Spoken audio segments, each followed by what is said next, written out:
Roblox Doors Floor 2 has arrived, and it is hard. No, I'm getting eaten! No, what the heck? I'm dead. Where did the sparkles go? They're so common down here. Ah! But while all of us creators were distracted focusing on the new levels and enemies, the Doors devs quietly made some graphical changes to the original Floor 1 locations. And what they added changes everything that we know about the lore of this franchise. Let's just say, if you guys thought the mines were hell, you ain't seen nothing yet.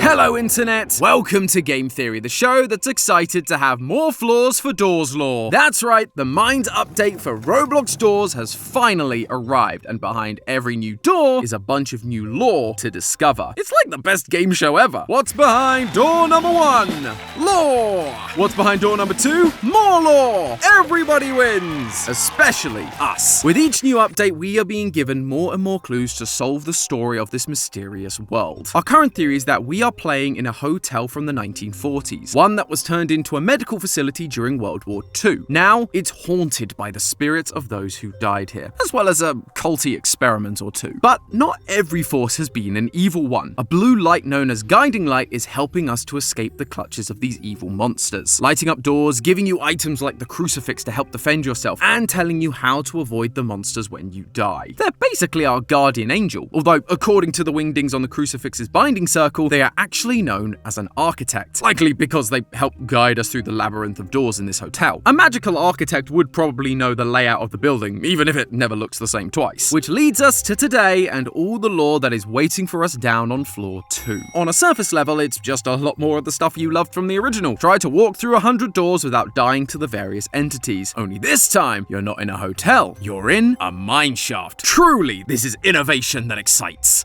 Of course, I'm kidding. There is a lot of great changes that have been made for this update. We've got new entities like the Gloom Bats, Giggles, and Grumbles. We've got new mechanics like the minecart puzzles and chases, exploding rooms, and hidden codes to power generators. We even have a platforming style boss battle against the main villain of this floor, our old pal Seek. Though he's clearly let himself go a bit. What happened to you, man? You were literally running after me a few floors ago. You can't let losing to me get you like this, especially when you have been the missing piece of our lore puzzle since the very beginning. Yep, Seek's rise from random entity to final boss battle isn't just for a change in mechanics. It's highlighting how important he is to the lore of this franchise, and that we have been wrong to not have theorized about him sooner. Yeah, that's kind of my bad. So grab your glow sticks, friends, because we're about to shed some light on the mysteries hidden in the mines of Roblox Doors. As I've mentioned, this new floor has added a lot to this game, but before we dive into the stuff going on there, I wanted to check out some of the changes this update brought to other parts of the game. There have been some minor tweaks like how some entities spawn, move around, and interact with the player throughout the hotel. Most of them have just been quality of life changes. That is, except for one. The courtyard got a massive graphical overhaul, and the biggest difference to me was that there is now a pedestal placed in front of the angel statue that we've been theorizing about. On that pedestal, there is a code written in wingdings. Wingdings seem to be one of the ways that we are being given crucial information by the devs in this franchise. Last time they revealed huge details about guiding light and the architects through the crucifix's binding circle. So whatever this says is likely going to be very important. And indeed it is. Translating it gives us a single word: limbo. Limbo has a few interpretations in various religious cultures, but the most common and well-known interpretation comes from a set of narrative poems, Dante's Divine Comedy. Dante was a religious philosopher who wrote these poems while he was questioning his own faith, feeling like he'd lost his way. He wanted to explore the ideas of heaven and hell, and so he wrote poems about him traveling through those worlds. First up was the poem Dante's Inferno, where he goes through the 9 circles of hell. Limbo is the very first circle, and those who reside there were generally considered good people, but were not baptized or were from other religious backgrounds. Even though they weren't Christian, because they were good, they were saved from the torture of the lower circles of hell. Dante therefore describes Limbo as a green and luscious landscape, separated from the real world by a large river, and within its woods is a flowing brook and a castle. But why am I telling you this? Outside of the word limbo being mentioned on the statue, it doesn't really seem like there's any connection with Dante's Divine Comedy. That is, until you get through door 200 and escape the mines. As we climb up the ladder, we find ourselves in a forest. Behind us is a large river that separates us from any other land. We cross a flowing brook, and finally, we arrive at, you guessed it, a castle. Coincidence? I think not. This game isn't taking place in a real-world hotel like we first believed. We are in the afterlife. And yes, I know the creators have said this game isn't religious, but when they keep adding religious images and languages like this, what's a theorist supposed to do? This place being limbo would explain so much of what we've been seeing. The afterlife in Dante's Divine Comedy is described as physically impossible in many ways, defying all laws of physics and logic. Suddenly, the impossible construction of the hotel, the mineshaft, the sewers, it's all possible if this isn't a real hotel from the 1940s, but instead part of the afterlife. Plus, the connections to limbo don't stop there. In a previous theory, we spoke about El Goblino and how he seems to be a perfect match for a creature from Spanish-speaking folklore, the duende. They are gnome or goblin-like creatures who hide in the walls to try to scare humans, just like El Goblino does throughout your run in the hotel. But the key detail is that the duende are commonly the spirits of infants that have died before they were baptized. And one of the common sights in Dante's Limbo is exactly that. Infants who weren't baptized. Their spirits weren't cleansed of original sin, and so now they are forced to wander for eternity with no chance of escape. Although that doesn't seem to be the case for us. We aren't sitting around letting eternity pass us by. We are actively trying to escape in some way, getting through the 100 doors of the hotel and the 100 doors of the mines, all with the help of guiding light. Why guiding light has been helping us and not any of these other poor trapped spirits has been unclear at best. But with these connections to Dante's Divine Comedy, I think we might have an answer. It's important to know that even though the Divine Comedy takes place in the afterlife, Dante himself isn't actually dead. He had simply lost his way. He was questioning his faith, which led to beings from heaven like the Virgin Mary and St. Lucia to send him a spiritual guide to help him get through the 9 circles of hell, as well as purgatory and eventually heaven, all with the hope that after he returns to the mortal world, he will be enlightened and find his way again. So they send the soul of the famous Roman poet Virgil to do just that. Virgil becomes Dante's guide, explaining the different circles as they go and helping him traverse the confusing landscape. This is a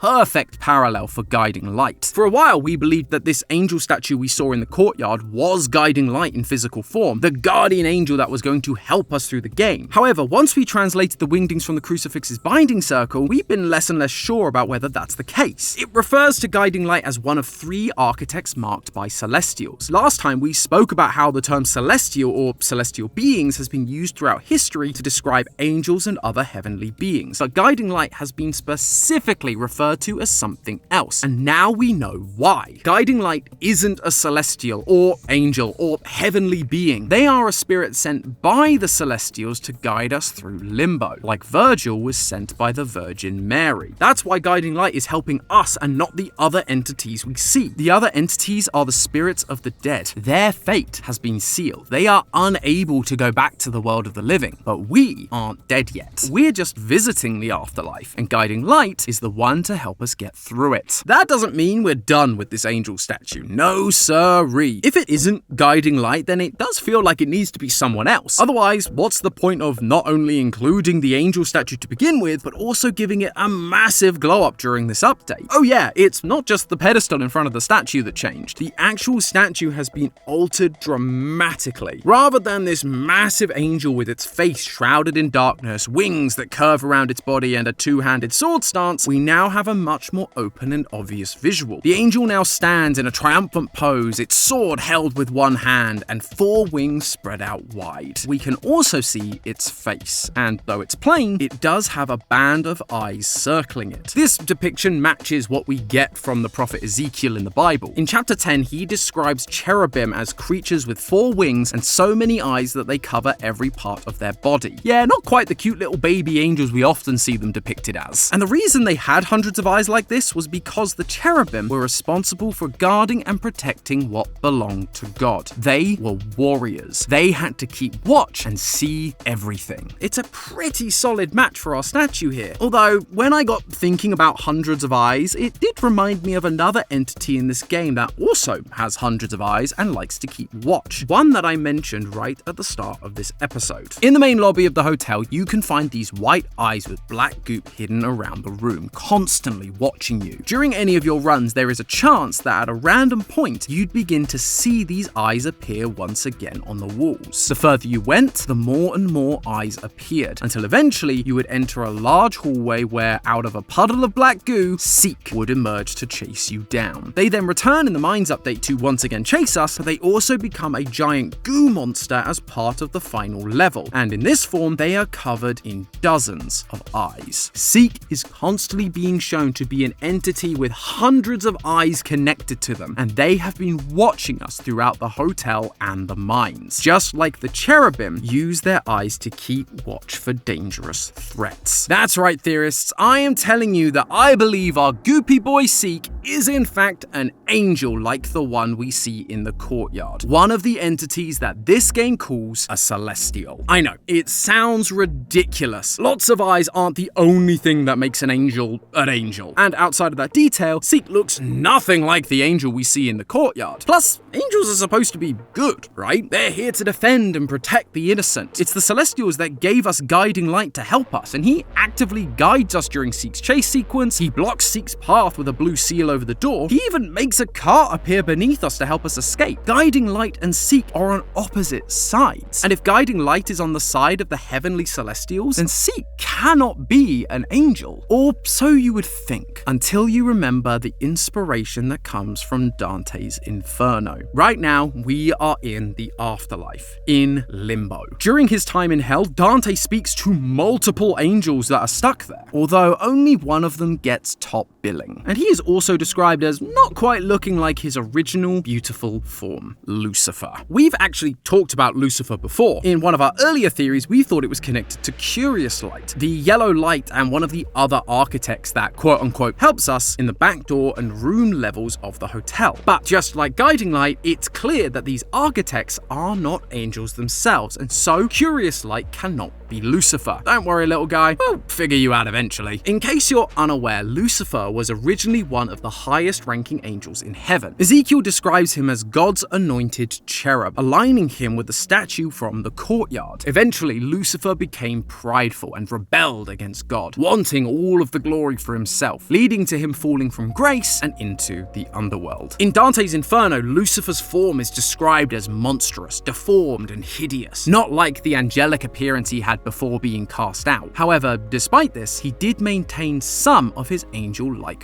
features, most notably his multiple eyes. So, even though Seek may not look like an angel, the fact he shares one of the few features Lucifer maintained after his fall from grace certainly makes it seem like these two are connected. Lucifer has also been depicted as a creature made from black goo, taking on a humanoid form in shows like Supernatural, though I'm not sure this specific detail is intentional. Maybe the devs are just fans of the show, but I thought it was interesting to call out nonetheless. It is more than just his appearance though. Seek also shares a lot of his power set with Lucifer as well. One of Lucifer's powers is that he's a shapeshifter, becoming a snake to deceive Eve in the Garden of Eden, as well as tricking humans by appearing to be an angel of light when he is anything but. Likewise, Seek is able to shapeshift into whatever he needs, be it a humanoid, a big blob, or hundreds of arms that try to grab you as you escape. Lucifer is commonly associated with being able to control fire due to his power over hell. During Seek's chase, the entire hotel bursts into flames. And to top it all off, in religious contexts, Lucifer is shown to corrupt the minds and souls of people, tricking them into sinning, turning them into worse versions of themselves. And Seek has been doing the exact same thing. In the mines, there's a new entity called a giggle. They are white tentacled monsters with giant teeth that hang from the ceiling of dark rooms and jump scare you. You may notice that sounds awfully similar to an entity from the hotel called Screech. Screech also has a white face, tentacles, large teeth, and hides in dark rooms. The only difference is that Screech is partially covered in black goo. Seek's black goo. The developers are showing us that Seek is taking control of entities like the Giggles and corrupting them, turning them into even worse monsters. We actually see this happen in real time at the end of the game, where Seek absorbs the giant grumble at the face of the castle. And he has the power to do all of this because we're in his domain. In the Bible, it is said that God created hell for the devil and his minions to rule over. Likewise, the Celestials made this version of Limbo for Seek to rule over. That's why the angel statue with the word Limbo written next to it is standing in such a triumphant pose. This is Seek's true form, a four-winged, multi-eyed cherub, just like Lucifer. He may have lost the battle against the other Celestials, but now he's been given this domain to rule, and so there he stands proudly. Seek is a fallen angel, a cast-out Celestial. We are on his turf, which means that his power is only going to get worse from here. When Dante and Virgil enter the castle inside of Limbo, they find the spirits of history's wisest men. After spending some time with them, Dante and Virgil continue on their journey, heading to the second circle and continuing to go deeper and deeper into hell, until eventually they reach the center of hell and come face to face with Satan himself. This castle isn't going to be our safe fortress. Inside there are going to be more powerful spirits because we're actually heading deeper into Limbo. So if you thought the mines were a challenge, you better get ready for even more pain. No, it was right there! Are you kidding me?